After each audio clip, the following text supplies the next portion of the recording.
The Lord be with you. And with your spirit.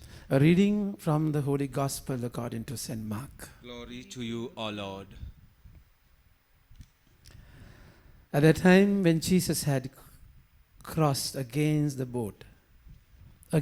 boat to the other side of the Sea of Galilee, a great crowd gathered about him, and he was beside the sea. Then came one of the rulers of the synagogue. Jairus by name. And seeing him, he fell at his feet and implored him earnestly, saying, "My little daughter is at the point of death.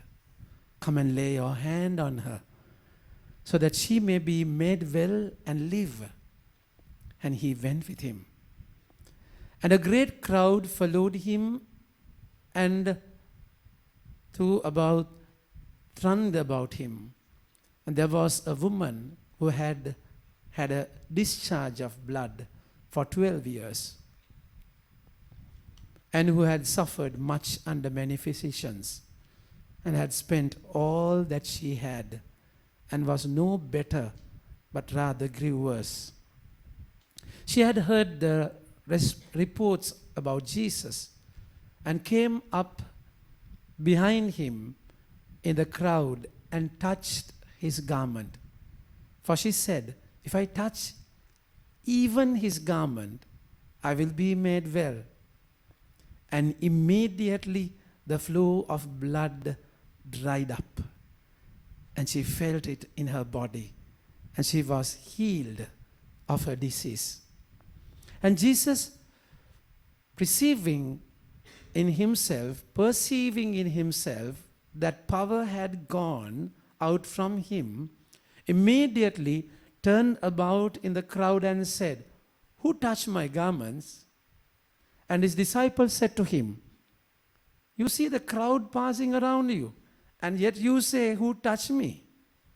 And he looked around to see who had done it. But the woman, knowing what had happened to her, came in fear and trembling, and fell down before him and told him the whole truth. And he said to her, "Daughter, your faith has made you well. Go in peace and be healed of your disease." While he was still speaking, there came from the ruler's house some who said, "Your daughter is dead. Why trouble the teacher any further?" But overhearing what they said, Jesus said to the ruler of the synagogue, "Do not fear, only believe." And he allowed no one to follow him, except Peter, James, and John, the brother of James. They came to the house of the ruler of the synagogue, and Jesus saw the commotion, people weeping, wailing loudly. And when he had entered, he said to them, "Why are you making a commotion and weeping? The child is not dead, but sleeping." And they laughed at him. But he put them all aside and took the child's father and mother and those who were with him and went in where the child was, taking her by the hand, and said to her, "Talitha kumi," which means, "Little girl, I say to you, arise." And immediately the girl got up and began walking, for she was 12 years of age. And they were immediately overcome with amazement. And he strictly charged them that no one should know this, and told them to give her something to eat. The Gospel of the Lord. Praise to you, Lord Jesus Christ. My dear friends in Jesus Christ, it's a long, long discourse of the Gospel, but then it's beautiful. It's beautiful. We have to know the theology and the reason why God created the world and man and everything. God is love, my dear friends. God is love. So if it is love, it should flow. It should flow. So as a result of his love, he created everyone, everything. And he created everything. If you read the Genesis, you create everything and he saw them as beautiful. And at last he created man and woman and he saw them completely beautiful. He never created death. He never created death. But then, if you understand devil, Lucifer, which means lucere. The meaning of Lucifer, lucere, angel of light. And angel of light, he's the most beautiful angel among all the angels. And he's one of the archangels, my dear friends. So with beauty there comes pride, With beauty there comes pride. So the moment God created man and woman in the likeness and image of God, but the angels are not so. They are not above men, They are not above men. Angels are servants. For example, Angel Gabriel is a messenger. Angel Raphael is a healer. Angel Michael, the archangel, a fighter. They have appointed tasks to accomplish, my dear friends. But then one of the archangels is Lucere, angel of light. Now he had a problem with humankind, man, because God created man and woman into the likeness and image of God. He was jealous, Because he was jealous, he wanted to terminate that connection, the likeness and image of God in the man, in humankind. So he used all the possible tactics to tempt them and take them away, tarnish the relationship, break the relationship, my dear friends. So that's exactly why, symbolically, there was this tree of forbidden tree of knowledge. He tempted them to eat from that tree of knowledge, so they were discarded from the Garden of Eden. So it's not a garden where there is a boundary. No, you have to understand their connection, we call Jehoshama, the connection of God is broken. That's how death came to the world. That's how exactly death came to the world. So God created a complete world. If you have time, you read Isaiah chapter 11. It speaks about the kingdom of peace, where the lion and lamb live together, where the wolf and calf live together, where the child puts the hand into the den of a serpent or snake. So that's how exactly God created the world. So it was beautiful, but then that world was distorted, damaged, broken because of the enmity of the evil one. That's exactly what we read in the book of wisdom, my dear friends. God so loved the world. So when it comes to a sickness or struggle, don't ever say that this is given by God. No. But then what happened? The beauty of God's plan. He's God of goodness.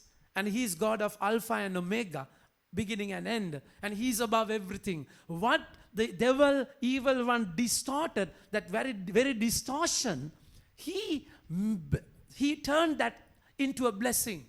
That mess became a message, my dear friends. So that's how God chose to send His only Son, because He so loved the world. You read John chapter 3 verse 16. He so loved the world and sent the Son so that He embraced death. And He bore that punishment and He ransomed that sin and to give you life everlasting, my dear friends. Because of Jesus, we have eternal life. Death is just a comma, not a full stop in your life. Because of Jesus. So that's exactly why if you read John chapter 10 verse 10, how the evil one is a thief. Thief would come to demolish you, destroy you, kill you.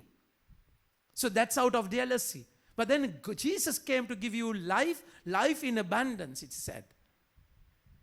But then today we find how these two families encounter the Lord.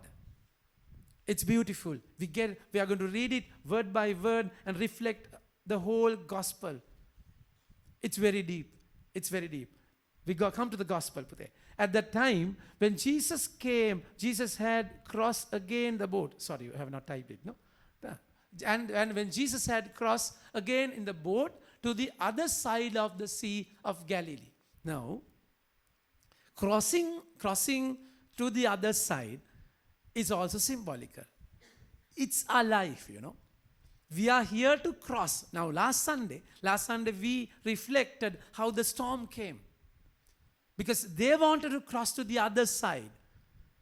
So, with Jesus, so we ask you to make sure that whether you are in Jesus' boat, storm, whirlpool, hazards, problems, calamities, catastrophes are part of your life, isn't it?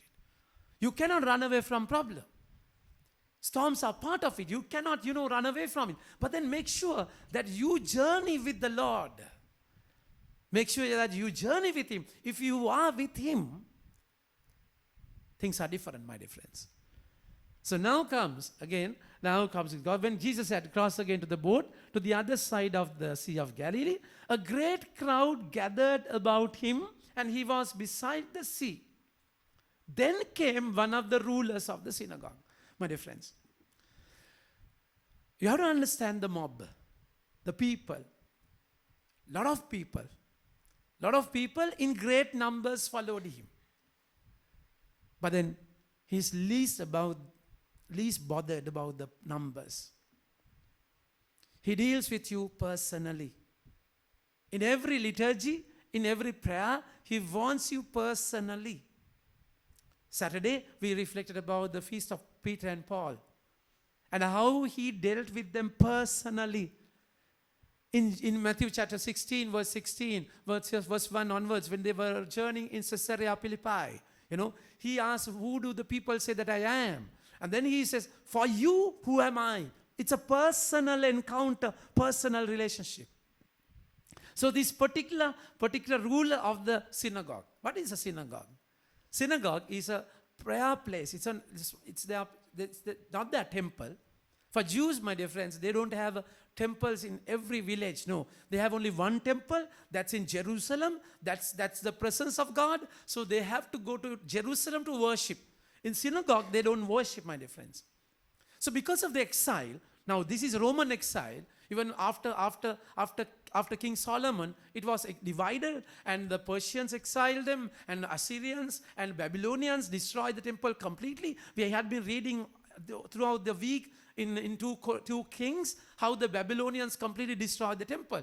So when the temple was destroyed, so Jerusalem, my dear friends, Jerusalem is the worship place. So because of the exile, the Jews had their pockets, pockets of people lived in their own villages because of the exile. So when they, at least the rule of that time, if they have 18 Jews in a place, they should have a synagogue, a prayer place, it can be a small chamber, or small room, small house, whatever it is. So that's the prayer place for prayer. They all gathered during the Sabbath. And they get the scroll, and the ruler of the synagogue would give the scroll to a particular person, a guru or rabbi or a person in the village. So he can read it and explain it. So that's what is happening in synagogue.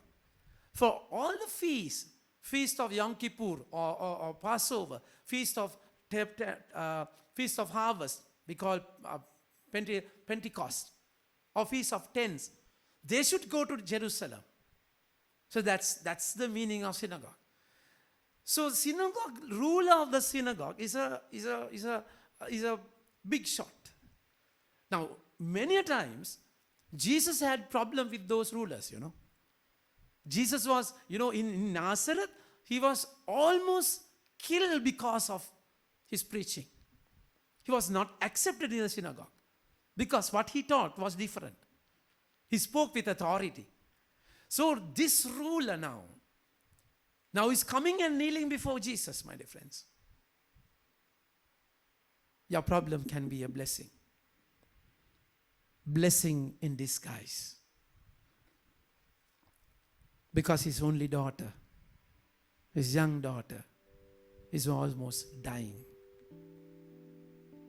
No, pain is a teacher. Pain opens eyes, Sometimes we are so covered with blindness, pride, ego, things, prestige, power. Pain will teach you.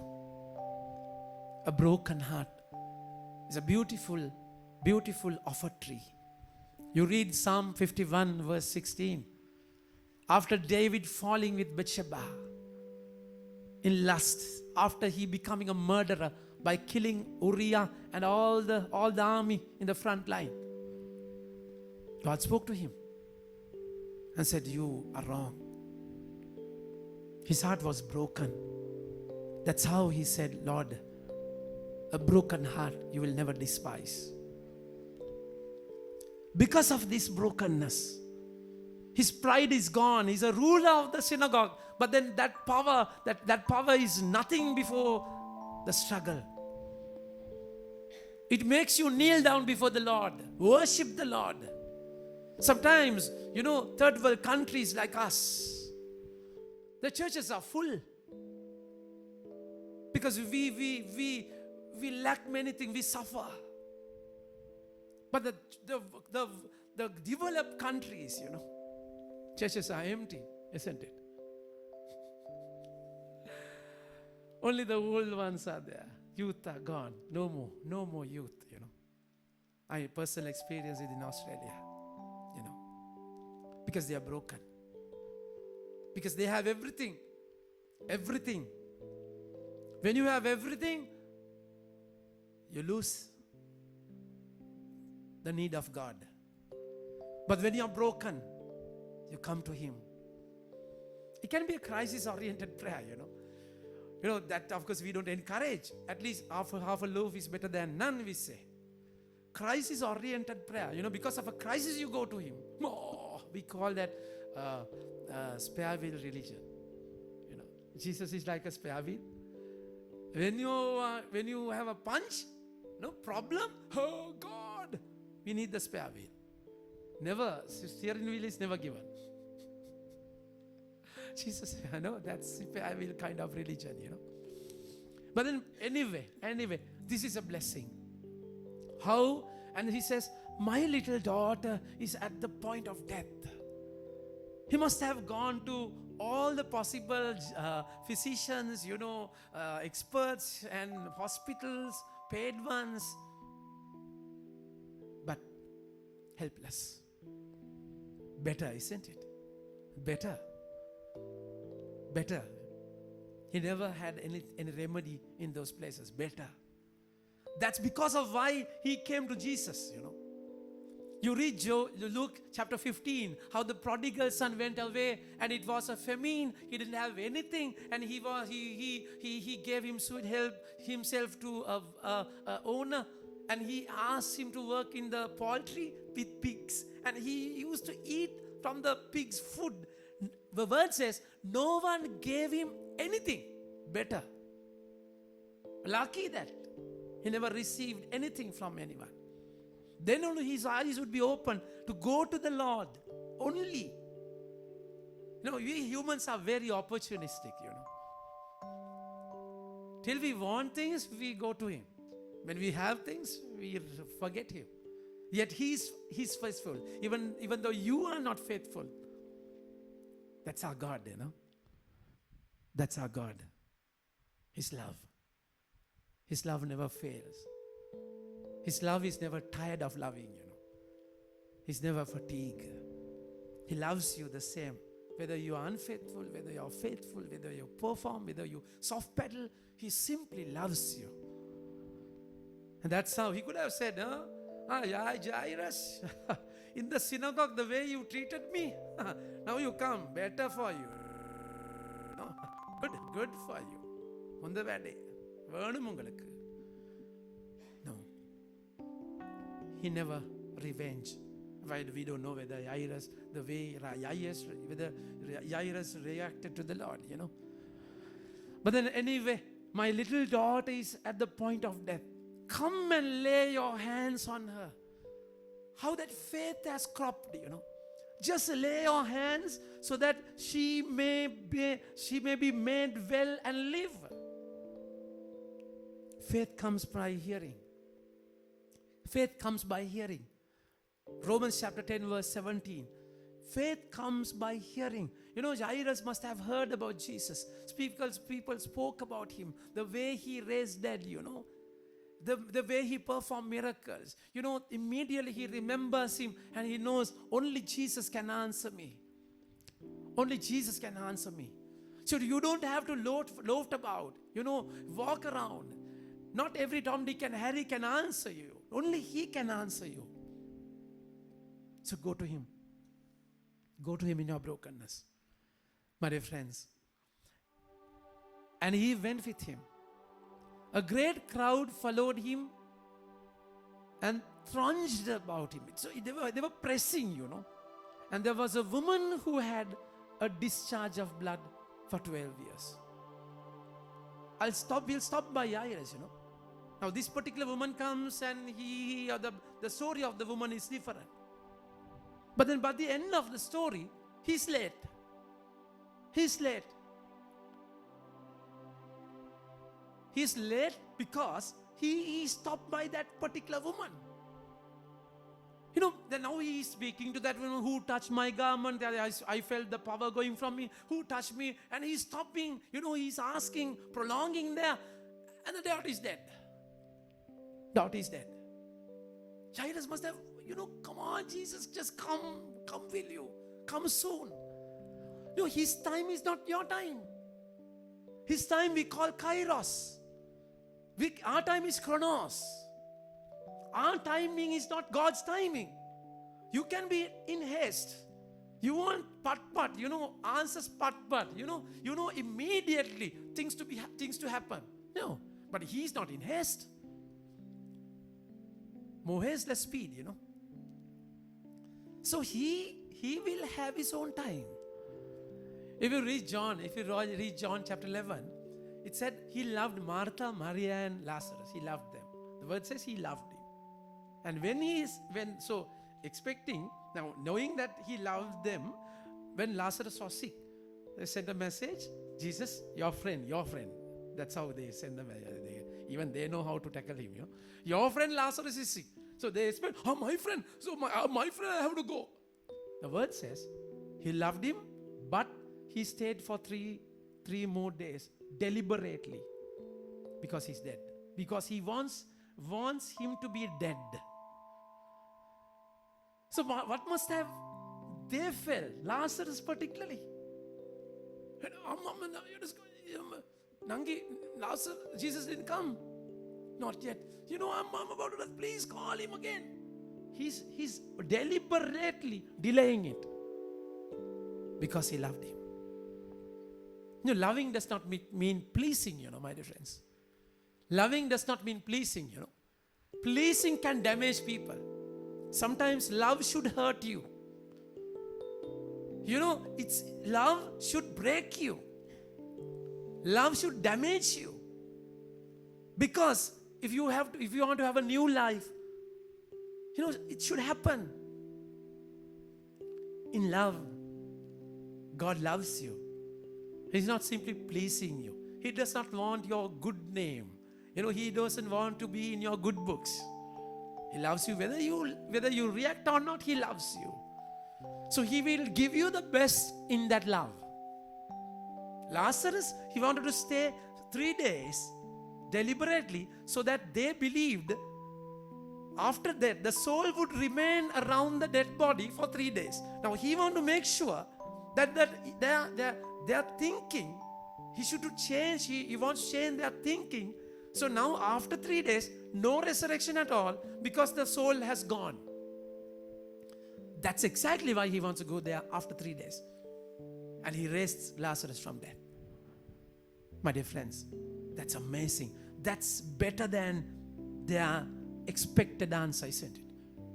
That's better than their frame of answer. They wanted healing, but then God has a different plan. Devil wanted to kill them, but then God has a different plan, sending His own Son, making us His sons and daughters, not simply servants.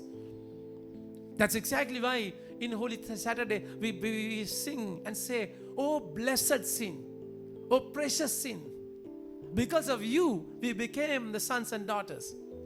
God had a different plan, my dear friends. Different plan, in a different way. So that's exactly where he is delayed. He's late, but he's never late. In your image, in your understanding, he can be late. Coming back to the story. It's beautiful, beautiful, beautiful. Now, it is said, Jairus' daughter is 12. She was 12 years of age. Now, Jairus' daughter, coming back to the maths, okay?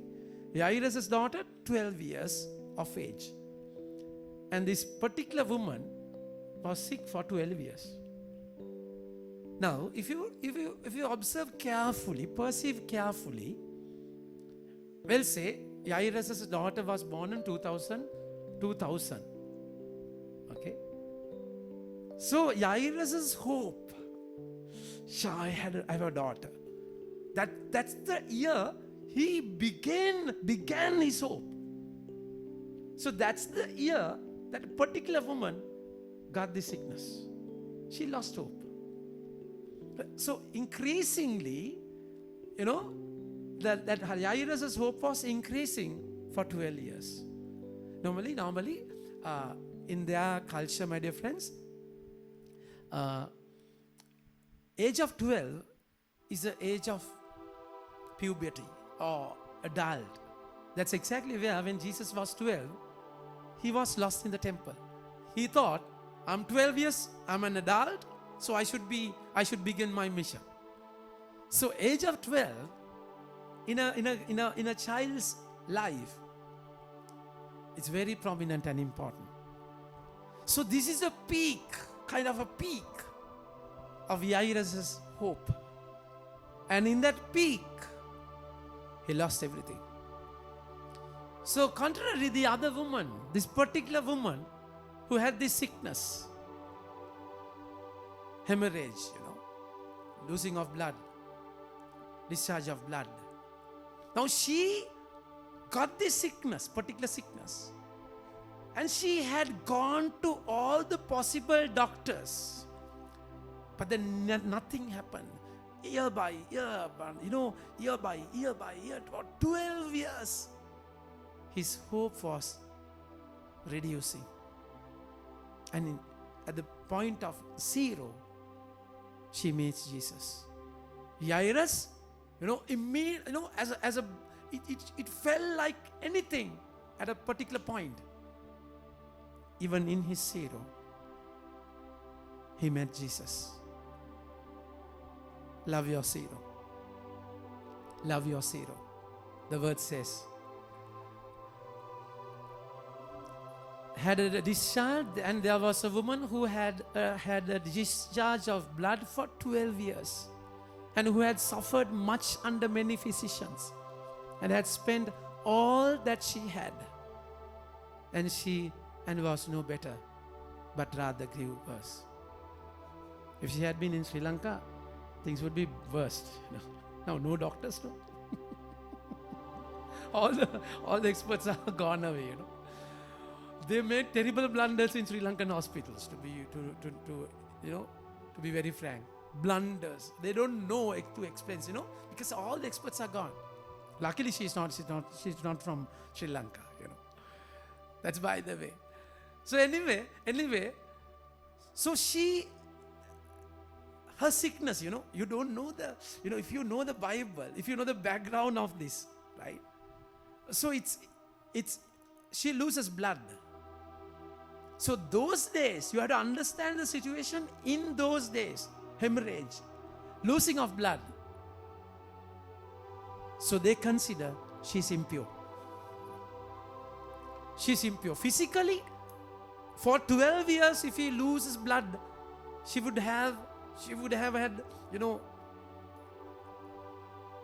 suffered with less energy. She could have died, No energy, losing of hemoglobin, no strength. She's pale, frail.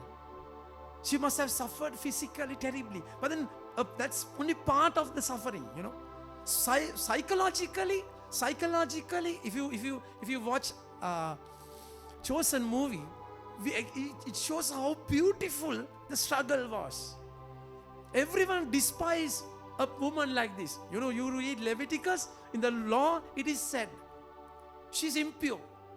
She can't go to the temple. She can't go to the we call synagogue. She can't marry. Anyone who touches her is impure also. What a terrible thing, isn't it? What a terrible thing. For 12 years, she lost everything. No hope at all. That's the point. She had faith. At least I touch the hem of Jesus' garment, I will be healed. Beautifully it is said, and no better rather than give verse. And she heard, the word said, she heard the reports about Jesus. She heard the reports about Jesus. That's what. You read Romans chapter 10, verse 17. Faith comes by hearing. Now she had heard enough of Jesus. Now she knew my only hope is Jesus. That it happens in a zero. In a zero. Now she made a point. However, I would make that contact with him, at least with the hem of the garment of Jesus. In that contact, in that connection, things would turn topsy-turvy. Things would turn completely differently. In that connection alone. So she never wanted any answer. Answer is Jesus. Just to touch him. It's amazing, isn't it? That should be your energy. The only strength she had, her decision was to touch him. Nothing else. Nothing else. Think about your life. Think about your life. You know. Now you're done with your finances. You are done with your sickness. You are done with your marriage. You know nothing. You have tested everything. You have used all the possible means. You know. But then nothing happened. Now it's high time that you at least make it a point to touch him. That's prayer. In prayer you make that connection. In Eucharist it happens. You're not simply touching him. In Eucharist you become one with him. That nothing happened because you are just like the crowd. Crowd was pressing. They were laughing, For she said, if I touch even his garments, I will be made well. And immediately the flow of blood dried up. She touched him. And Jesus said, who touched me? Peter must have laughed like anything, What has happened to our boss, All are pressing and he's touching, who is touching me? Come on. They must have, sarcastically laughed, Jesus never bothered. Then they said immediately, who touched my garments? And the disciples said to him, you see the crowd pressing around you, and yet you say, who touched me? And he looked around and see who had done it. Because he felt the power flowing. Now you stop here, my dear friends. This is exactly what happened with your religion. In your religion. In Sinhala we call Avo, Labo, Gio, Catholicyo. Nothing happens. You are receiving God. Nothing happens, Now she simply touched him. Everything happened. Because you are simply pressing, With the crowd you simply go. With the current you simply go. Because of people go, you go. They don't know where they are going. So for what? Now he is going to Jairus' place. And the people are going for what? Just for the sake of going, they go. Why you come from us? For the sake of come. Why you receive? Yes, for the sake of receiving, you receive. Nothing happens. Nothing happens. This is terrible, isn't it? Very sad, isn't it? It's pathetic. But in the moment you touch him with faith, the day you received him with faith, things differ. Things change, my dear friends. Jesus felt the power flowing. That's the real relationship. That's a real relationship. What happened in connection. But then when it happens, it's deep, my dear. You have to go deeper. The miracle happened. She got healed. Now she slowly went away. She's happy. Praise the Lord. But then, last week, it's maybe a Wednesday or Thursday. We read the Gospel of Matthew, chapter 7, verse 22, where it said, many would come on that day and would say, because in your name we have performed miracles, mighty works, and we have exorcised, we have healed in your name. Jesus said, I don't know you. You go to hell. You're doomed because I don't know you. So they still perform miracles in His name without a connection. So miracles can happen without a relationship. Miracles can happen without the connection. That's exactly where, my dear friends. Now she's healed. She's healed, but then she never knew Jesus. There was no relationship. So miracle, you cannot live by only miracle. Miracle is a sign in the gospel. It's a sign. It's not the goal. Sometimes for us, religion, Jesus is miracle. We come to Him so that I'll be healed. We come to Him, I'll be cured. You come to Him, I'll be financially okay. That's prosperity gospel. You all the time go to Him with a need. Of course. To whom else that we can go in our need? But then if you go to Him only in your need, there's no relationship. So what happened? Who touched my garments? And He looked around to see who touched me. And He looked around who has done this.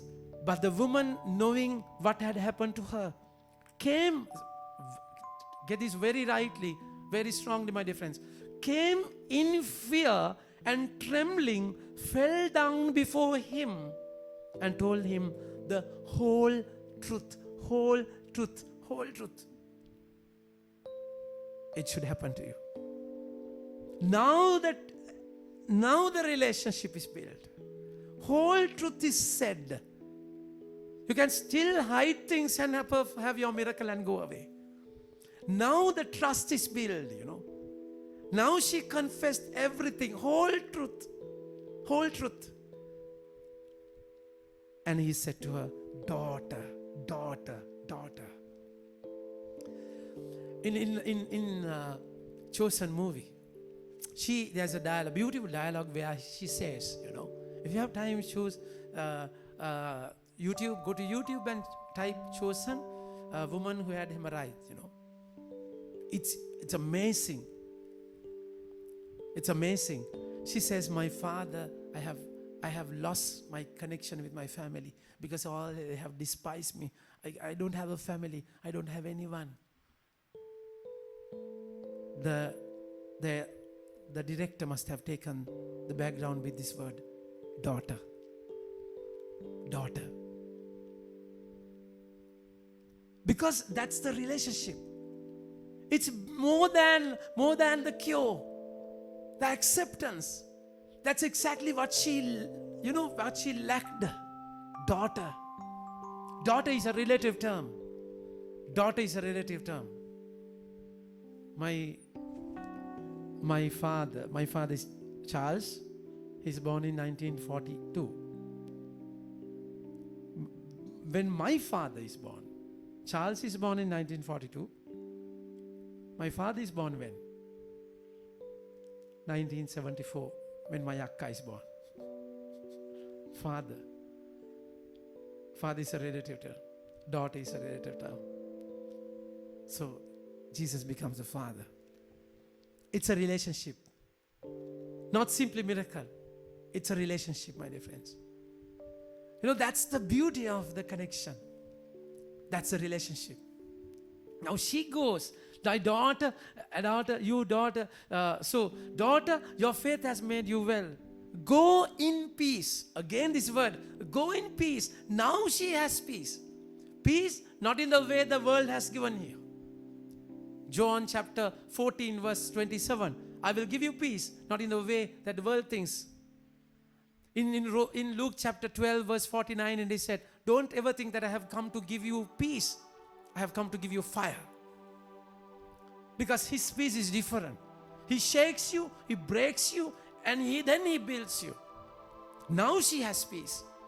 Now she has peace because she has Jesus. Not only the miracle, not only the answer. Jesus is your answer. You know, if you want answers, you will have problems all the time. One answer is given, another problem will crop up, you know. Now she has the relationship. Daughter, she goes away with that relationship. And then she heard the news, the daughter is dead. End of the story. Jairus must have felt like, you know, oh God, oh Jesus, why you are late? But then beautiful. Jesus says, do not fear, only believe. Do not fear. You write this word everywhere possible. Do not fear, only believe. And he allowed no one to follow him. Now enough. Now it's going to be a different miracle. Except Peter, James, and John. Who are these three? Peter, James, and John. All three. In Transfiguration, Peter, John, and James. And then in Gethsemane, Peter, John, James, and John. Peter is the leader. James is the first to die among disciples. John is the last to die among the disciples. They are very special. They are a core group, my dear friends. Only they are there. And when they came to the house of the ruler of the synagogue, Jesus saw commotion, people weeping and wailing loudly. They were loudly crying and all that. See, my dear friends, why are you making a commotion of weeping? The child is not dead but sleeping. Again, for us it can be death. For Jesus it can be simply asleep. Your problem for you can be huge as Goliath. But then for us, for God, it's tiny and nothing. Always tell your problem, my God is bigger than you. My God is bigger than you. And then they laughed at him, but he put them all aside. This is very important. Huh? If you want to have your miracle in your life, put them aside. Put the negativity aside. Put them all aside, you know. You deal with the word, not with the people. You know, some people are like chow-chows, you know, it will never happen.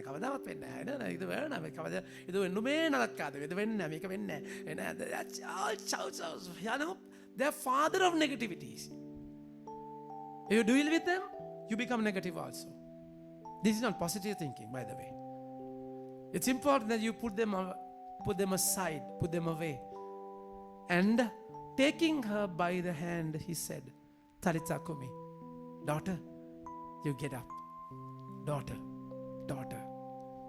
It's a beautiful two episodes of two daughters. My dear friends,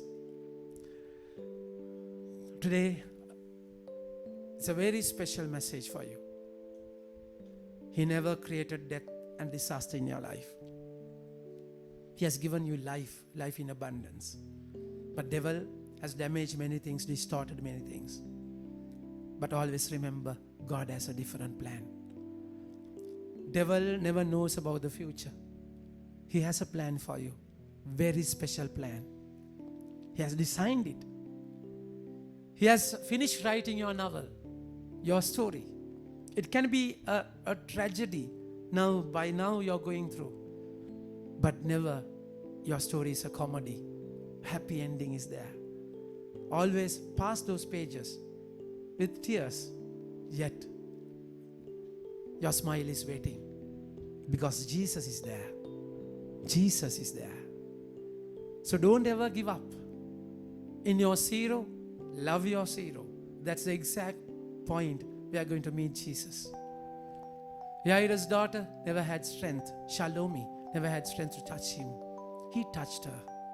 But then this particular other daughter who had suffered with the sickness, she however touched him. These are the two elements of hope. If you have strength, just simply touch him. If you are then dead and done, just wait. He has killed death. He will definitely touch you. So there is no point where you should lose hope. Hope gives you life. Wait in hope. Wait in expectation.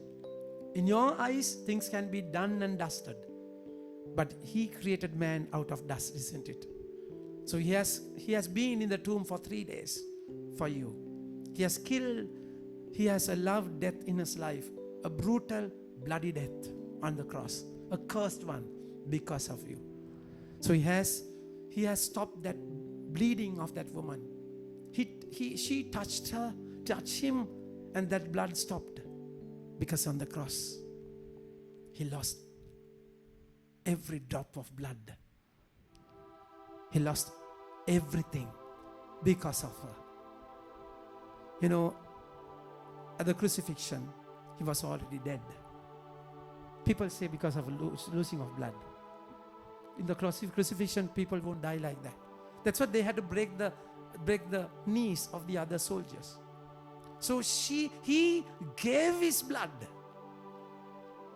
His blood flowed and her blood stopped. That's how he answered her with a big price. Big price he had to pay.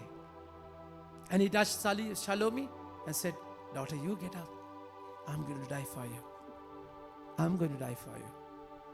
And he died because of you and for me.